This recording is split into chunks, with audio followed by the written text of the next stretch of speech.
Assalamualaikum warahmatullahi taala wabarakatuh.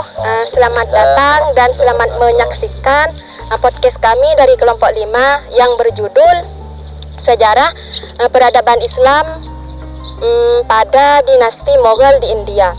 Sebelumnya perkenalkan, nama saya Sofiatul Amalia, sedangkan di samping saya nama saya Fakhrul Rozi. nama saya Nura Fajaria. Ini kita akan mengupas tuntas tentang kerajaan Mughal di India atau sejarah peradaban Islam di kerajaan Mughal di India. Berbicara tentang kerajaan Mughal, sebenarnya kerajaan Mughal itu bukanlah kerajaan pertama yang berkuasa di India. Karena pada dahulu kala, awal mula kekuasaan di India itu dikuasai oleh pemerintah Al-Walid, yang kalau nggak salah pemerintah Al-Walid itu salah satu yang memerintah pada dinasti Umayyah, bukankah begitu? Oh iya. Untuk lebih jelasnya tentang sejarah peradaban Islam pada dinasti Mughal di India di sini, saya akan bertanya kepada Mbak Nora, gimana sih sejarah berdirinya dinasti Mughal? Nah, kerajaan Mughal di sini didirikan oleh Zahiruddin Muhammad Babur pada 21 April 1526 Masehi setelah menaklukkan Ibrahim Lodi dalam pertempuran Panipat.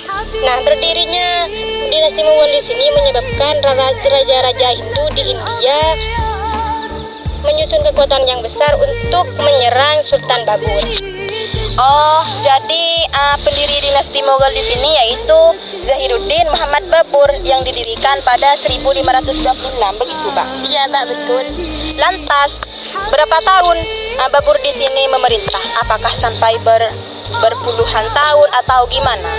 Nah, Zahiruddin Muhammad Babur di sini memerintah dari tahun 1526 Masehi sampai 1539 Masehi, yaitu sekitar 13 tahun, Mbak. Oh, jadi cukup lama ya kalau 13 tahun itu. Setelah itu, siapakah yang mengganti pemerintahan dinasti Mughal? Apakah anaknya atau dia punya menantu atau siapakah itu? Nah, kan Babur di sini meninggal pada usia 48 tahun dalam pertempuran Lodi di Panipat. Nah, yang menggantikan di sini adalah anaknya yang bernama Humayun. Oh, Humayun. Iya. Ya.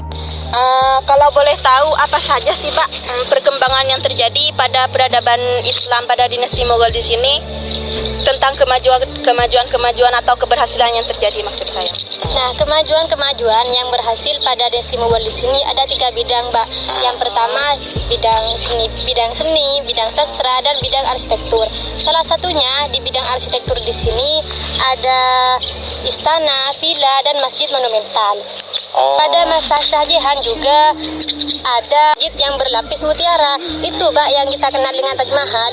Oh, berarti masjid Taj Mahal itu udah lama ya? Iya, udah lama. Saya itu tahunya baru kemarin, kalau nggak salah itu waktu pas masih SMP. udah kamu ternyata ya. Nah, dari dulu itu Mahal. Iya. Gimana? Lanjut, Mbak. Dan juga ada masjid yang di Delhi dan istana Lahore. Itu, Mbak, dalam bidang arsitektur. Oh, berarti sangat banyak sekali ya kemajuan yang terjadi pada dinasti Mughal di sini. Iya, Mbak.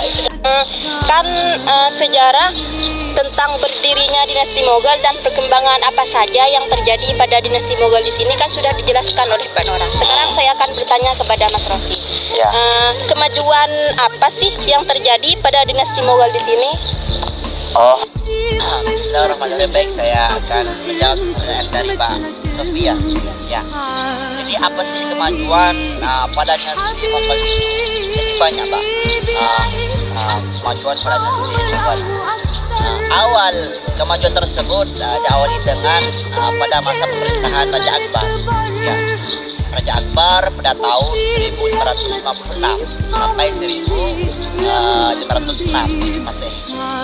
Nah, dan raja setelahnya yaitu pada Raja Jahangir dan juga Raja Shah Jahan dan juga pada Raja Aurangzeb. Nah, jadi pada Islam pada saat itu maju pada masa raja tersebut yang saya sebutkan tadi. Tapi awal kemajuannya itu pada Raja Akbar. Ya, awal masa keemasan Islam pada saat itu pada masa Raja Akbar. Dan juga banyak, Pak, pada usia 14 tahun, itu Raja Akbar sudah menggantikan ayahnya. Setelah itu kekuasaannya itu dipindahkan kepada itu Baikam bin Khan kalau nggak salah itu.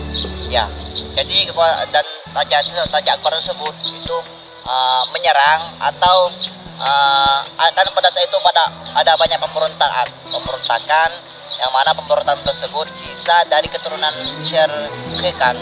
Jadi Raja Akbar tersebut fokus pada untuk menangani pemberontakan tersebut.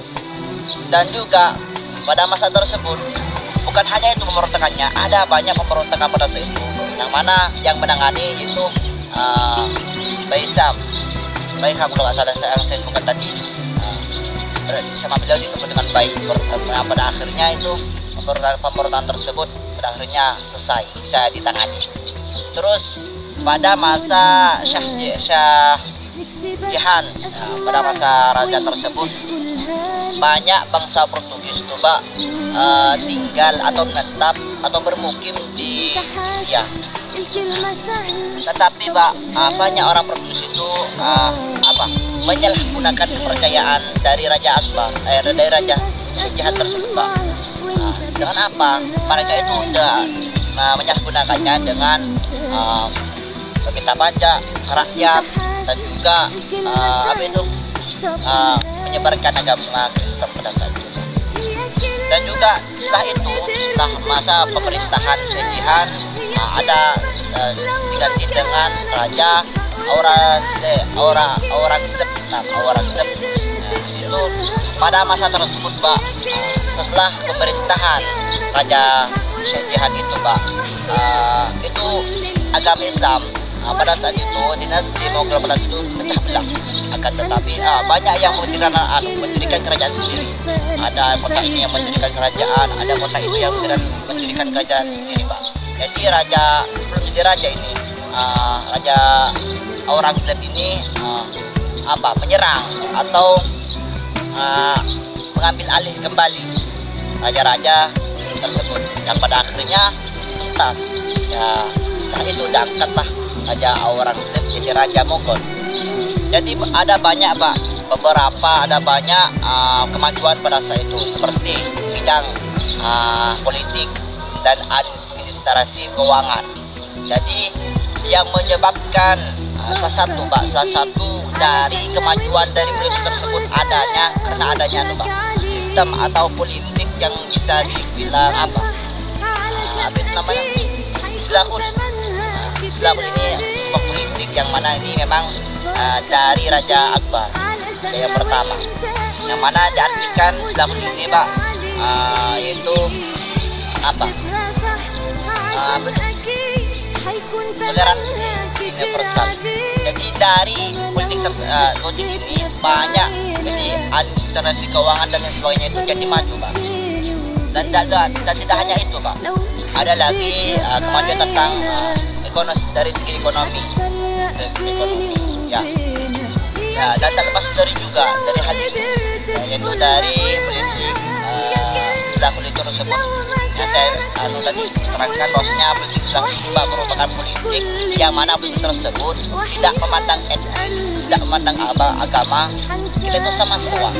Jadi mungkin hanya itu yang terima dari politik tersebut itu Islahul, toleransi antar sama, tidak saling menghina dan lain sebagainya. Dan dari sebab adanya politik tersebut, ekonomi pada saat itu sangat bagus sekali. Seperti bidang pertanian dan juga perdagangan dan juga dari pertambangan. Tetapi yang paling menonjol pada saat itu, dari bidang pertanian. Iya, dari bidang pertanian yang sangat sangat menonjol pada saat itu. Bahkan pada saat itu antara raja dari orang-orang petani itu, petani dengan raja itu ada ikatan. Jadi yang mengikat itu antara petani dan raja itu tentang pertanian itu, yaitu ada al-muqaddam. Al-muqaddam itu anggap aja sebagai tangan kanan dari petani. Itu mengatakan sesuatu kepada raja. Jadi hasil pertanian tersebut Pak, ya seperti sayur, tembakau dan lain sebagainya itu Pak, itu nanti dikembangkan atau dikonsumsi di dalam negeri tersebut, dan sisanya akan diekspor ke luar negeri seperti ke Afrika, Arabia, juga ke Persia. Dan lepas dari itu juga Pak, banyak lagi kemajuan seperti kebudayaan dan kesenian. Ya, pada saat itu Pak, ada banyak saking majunya apa kesenian dan budaya pada saat itu, banyak dibangun sebuah kerajaan, apakah istana, masjid-masjid Megah, dan juga villa yang sangat besar sekali Pak. Yang masih ada sampai sekarang itu Pak, sampai ada masih sekarang masih ada itu Masjid Taj Mahal yang ada di Agra itu dibuat yang dijelaskan yang sebagaimana yang dijelaskan tadi Mbak Nora, itu Masjid Taj Mahal termasuk dari salah satu kemajuan Islam pada saat itu Pak. Yang mana kan sesuai yang dikatakan tadi Mbak Nora, itu memang dihiasi atau dilapisi dengan emas atau mutiara. Bukan hanya itu Pak, ada lagi dari segi keagamaan. Jadi pada saat itu ada dua agama yang sangat besar di India, yaitu agama Buddha dan juga agama Islam. Akan tetapi Pak, minimnya pada saat itu agama Islam ini sama agama Buddha ini sangat bertentangan, sering ada kecekcokan atau bertentangan antara keduanya. Jadi raja pada saat itu berinisiatif untuk bagaimana agar kedua agama ini bisa damai, tidak ada percekcokan. Jadi salah satunya dengan raja itu melahirkan sebuah agama baru yang dinamakan din ilahi, itu agama Tuhan.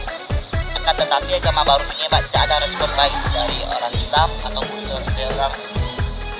Nah, pada akhirnya pindah ke cara lain raja tersebut, yaitu dengan menikahi salah satu perempuan, yang mana perempuan tersebut Pak memang agama Buddha. Ya, agar kan orang raja tersebut kan orang Islam, jadi itu menikahi orang Buddha agar umat Islam sama Buddha itu bisa bersatu, tidak ada percekcokan, damai maksudnya. Ya, terus akan tapi tidak bisa juga Pak. Pada akhirnya lama kelamaan lahirlah sebuah agama baru, yang mana agama tersebut perpaduan dari agama Islam dan agama Buddha, yang bisa dibilang disebut dengan agama Sikh, yang artinya murid. Yang mana gurunya itu memang yang bernama pemimpinnya atau dibilang Rasul. Kalau di agama Islam itu dibilang Rasul itu Pak, memang namanya itu Guru Nana ya.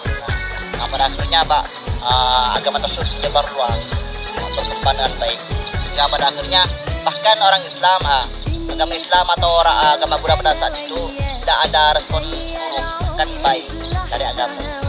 Ya, pada akhirnya Pak, itu agama tersebut pecah belah terus menyebar luas. Hingga sekarang, bahkan sekarang termasuk dari agama besar masih ada agama Sikh.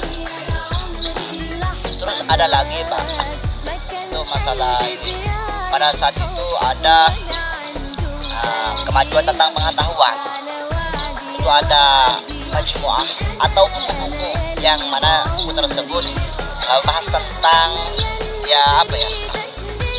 tentang ilmuwan, seperti kalau di sini kan Wikipedia atau istilahnya. Bahkan di zaman tersebut disebut dengan zamannya para ilmuwan. Lahirlah para ilmuwan pada saat itu. Itu bukan hanya itu, pengetahuan satu ekonomi dan juga dari bidang politik juga maju. Nah, kan setiap dinasti atau kerajaan itu ada kemajuan dan kemunduran. Ya. Kemajuannya tadi sudah dipaparkan dengan secara jelas oleh Mas Rosi. Untuk kemundurannya sendiri, apakah yang menyebabkan kemunduran pada dinasti Mughal di sini? Ya, untuk kemunduran, ya sebagaimana yang sampai yang katakan tadi, ketika ada kemajuan pasti ada juga kemunduran. Setiap ada negatif, pasti ada positif. Ya, jadi ada kemunduran pada saat itu, Pak. Jadi ada beberapa faktor. Ya, yang pertama yaitu karena adanya stagnasi dalam pembinaan militer. Ya, jadi adanya tersebut, adanya stagnasi dalam pembinaan militer itu menjadi penyebab banyak tentara Inggris itu datang ke India itu tanpa sepengetahuan mereka. Itu penyebabnya. Salah satunya yang membuat kemunduran pada saat itu dari segi militer. Juga ada dari segi moralnya orang-orang dulu itu kurang baik. Misalnya orang-orang kaya itu sering memakai uangnya boros lah, hura-hura. Intinya mereka itu foya-foya pada saat itu, tidak memikirkan orang bawah gitu. Iya. Bahkan mereka itu memakan uang negara. Ya kalau dicontohkan buat negara kita itu ya para koruptor Indonesia ini mereka memakan uang negara tanpa memikirkan rakyat. Kalau rakyat itu sengsara Ya. Jadi memang hal ini para koruptor dari dulu memang ada. Jadi jangan dosa sambo memang dari dulu memang ada ini para koruptor ini. Nah jadi begitu, banyak ya orang-orang kaya yang kayak gitu, kurang mengerti tentang masyarakat, tidak memikirkan masyarakat yang lain. Juga dari sebab kemunduran tersebut, faktor yang ketiga yaitu karena setelah kepemimpinan Raja Aurangzeb itu banyak pemimpin yang lemah akan kepemimpinannya, yaitu mungkin lemah dalam pengetahuan. Jadi gara-gara kayak gitu pemimpinnya lemah dalam kepemimpinan, tidak bisa apa-apa, ya mungkin kurang pengalaman, kurang pengetahuan. Pada akhirnya ekonomi dan juga politik pada saat itu sangat rendah yang membuat jadi penyebab kemundurannya begitu Dan yang terakhir itu banyaknya pemberontakan pada saat itu. Ya, banyaknya pemberontakan, yang mana pemberontakan tersebut tidak bisa ditangani dengan baik. Ya, sebabnya karena pemimpinnya bodoh mungkin, karena kurang lemahnya dalam pengetahuan mungkin. Jadi banyaknya pemberontakan yang tidak bisa ditangani. Jadi saat itu merupakan kemunduran dari dinasti Mongol tersebut. Ya pada intinya pada dinasti Raja Akbar, Raja Jahangir dan juga Raja Shah Jahan dan juga Raja Aurangzeb ini merupakan masa kejayaan Islam, masa keemasan Islam. Yang mana di sini dikenal sebagai raja yang kuat, dan bahkan ketika ada pemberontakan pasti bisa ditangani dengan baik, dan setelahnya itu pemimpin itu yang kurang baik, maksudnya itu lemah dalam kepemimpinannya. Jadi begitu itulah faktor-faktor yang membuat kemunduran pada dinasti Mongol pada saat itu Jadi dapat disimpulkan bahwa kemajuan pada dinasti Mongol di sini sangat banyak, Mas. Ya, betul. Yang berawal pada pemerintahan Raja Akbar sampai Raja Aurangzeb. Ya, betul sekali. Contohnya pada bidang politik, administrasi, ekonomi, kebudayaan, dan agama. Ya. Yang dimana contoh dari kemajuan pada bidang politik di sini yaitu adanya sistem politik silahul. Yang sistem politik di sini datangnya emang dari Raja Akbar. Ya, dari beliau. Untuk kemundurannya sendiri, faktor penyebab kemunduran dinasti Mongol di sini runtuh yang pertama yaitu adanya stagnasi dalam pembinaan militer. Yang kedua, moral yang kurang baik. Yang ketiga, kepemimpinan yang lemah pada setelah kepemimpinan Raja Aurangzeb. Dan yang terakhir yaitu banyaknya pemberontakan yang terjadi. Betul sekali. Baik, telah kita kupas tuntas tentang sejarah peradaban Islam pada dinasti Mughal, yang dimana dari sejarah berdirinya dinasti Mughal, sejarah perkembangan dinasti Mughal, sejarah kemajuan yang terjadi pada dinasti Mughal, dan yang terakhir yaitu faktor yang terjadi pada faktor kemunduran yang terjadi pada dinasti Mughal. Mungkin cukup sampai di sini podcast kami dari kelompok 5. Semoga apa yang kami sampaikan tadi menjadi ilmu yang bermanfaat, baik bagi diri sendiri maupun orang lain. Undur maqalah wala tandur mangqalah. Kesepian tanpa kekasih, cukup sekian, terima kasih. Wassalamualaikum